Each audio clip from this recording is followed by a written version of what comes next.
Hello and welcome to Theme Park Information. In today's show we have got a coaster battle. First time I've done one of these for quite a while. In one corner we have Condor, the new ride at Wannabe Belgium, and in the other we have Ride to Happiness, which is located at Plopsaland, again in Belgium. Almost like we picked them because that was the option. Two new rides in the same country, both were opened around the same sort of time. Both completely different. One is like an Intamin mega coaster with no inversions, lots of airtime moment. It's a really cool element, very smooth, very comfortable, very rideable. The other is a Mack Extreme spinner, so effectively it does go upside down. It also has some airtime moments, and also the train itself does spin round. So not the easiest comparison to make, but yeah, well worth it. So, as I say, I will be honest, theming is what I'm going to start this for, just out of the blue. And I will be honest, it's a really interesting one, because Ride to Happiness has a really nicely themed station and a really nicely themed kind of queue line. It has a kind of loosely themed plaza area, but then there's absolutely no theming for the rest of the ride. And it's extremely similar with Condor. The station itself is really amazingly themed. The entrance to it is really, really cool. And as I say, there's some little details here. But I will say the plaza for me is just slightly better. Again, there's no theming out on the track, which is really surprising. You'd have thought they'd have maybe built like some sort of tunnel for you to go through or something like that. Or some near miss elements or something like that, because it's that sort of ride. But no, I will be honest, I think it slightly still gets the points because of the actual plaza area, but it's pretty close. Right, let's move on to Smoothness. Now, for me personally, Smoothness and that sort of all of the not rough, effectively, all the sort of things is a very important thing. It means the ride is really rideable, it's really smooth, it's comfortable, and it's just generally a really good thing for you during the day and stuff like that. And here's the thing, Ride to Happiness is a really smooth ride, but the rotation and stuff like that, it's just a little bit more intense. It's not necessarily rough, but it does have the option where you can your head does bounce back against a seat occasionally, and it's just one of the things you can obviously go through some of those elements in quite a weird configuration, and it just means that maybe what would normally be quite a smooth transition just takes it out of you a little bit more. Whereas I had absolutely no problem with Condor, unless it rained, and then it was really, really uncomfortable. But between the two of them, again, I think for the smoothness, I just have to give it to Condor. Again, Ride to Happiness is actually quite smooth and rideable, really rideable ride, but it does just have that slight little joltiness to it with the design. Following that, we're going to go for creativity, like design, engineering, and stuff like that. And I might as well not really bother including it. I could have just given the point to Ride to Happiness and just be done with it. Condor is quite a cool ride. Obviously, it has the non-inverting Cobra, which is quite a specific element. It has quite a few really interesting airtime hills as well. Twisted drop, all pretty reasonable stuff. On the downside, it is up against a Mack Extreme spinner, which has a drop straight out the station, which is interesting. Two launches, including one which launches up over an airtime hill.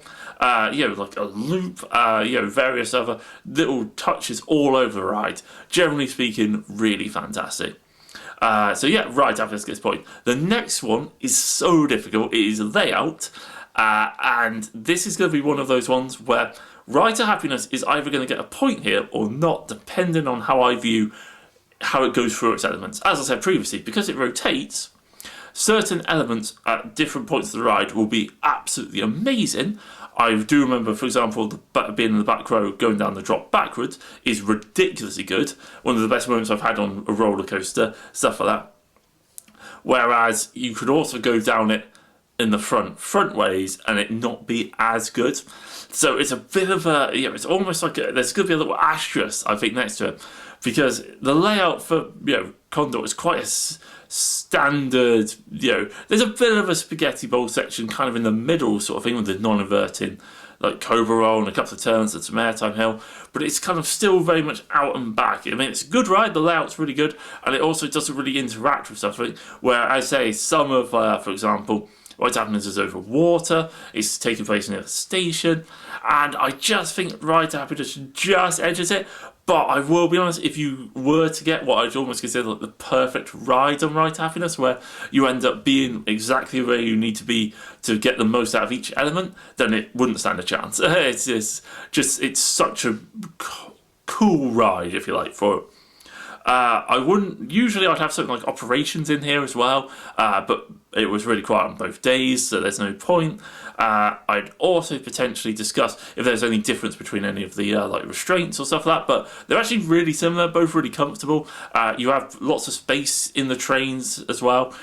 You're pretty free to move around and like move your legs and stuff like that. It's like you're not really like penned in, which is really good. I'd say also in terms of bringing stuff on, Kondaa has like little baskets or bins just over on the side, which is good. And yes, exactly the same for Ride to Happiness. So again, nothing to really separate them. I would say overall experience is also really interesting because it depends how you look at it. If I had to go on one of the rides right now, would it be Ride to Happiness or would it be Kondaa? Because I know exactly what I'm going to get with Kondaa. I know I'm going to get a fantastic ride, good layout, really good airtime moments. It's going to be smooth, comfortable, fast-paced. It's quite well themed, and I could ride it again and again. Whereas if I go on Ride to Happiness, I could get an absolutely extremely good ride where I'm in the right spot at every point. But then I could also have it where maybe I don't have a ride which is quite as good. I could also have it where maybe it just takes it out of you a little bit. I tended to find that Ride to Happiness was a little bit more drain in it. That little bit of intensity, that little bit of a difference. Pretty much to get a good ride, if you get a really good ride on it, it does just wear you a little bit. If I was being really honest, and that's the thing. It depends. If I went to go on a ride once and only once, it would Ride to Happiness. But then at the same time, I could end up getting off there being like, oh my god, I got like a average ride on it. I kind of feel that maybe I've made a poor decision there, and it's such a difficult one to decide. In all honesty, my personal preference, the ride, if I really had to really push the show, would be Kondaa. I think it's a better coaster. I mean, don't get me wrong, both are in my top 25. I would say both really close together as well, by the way. But yeah, I just really enjoyed it. As I say, that comfort on it, that smoothness, that re-rideability for me is key. It's what bridges the gap, in my personal opinion, of just making it worth going on.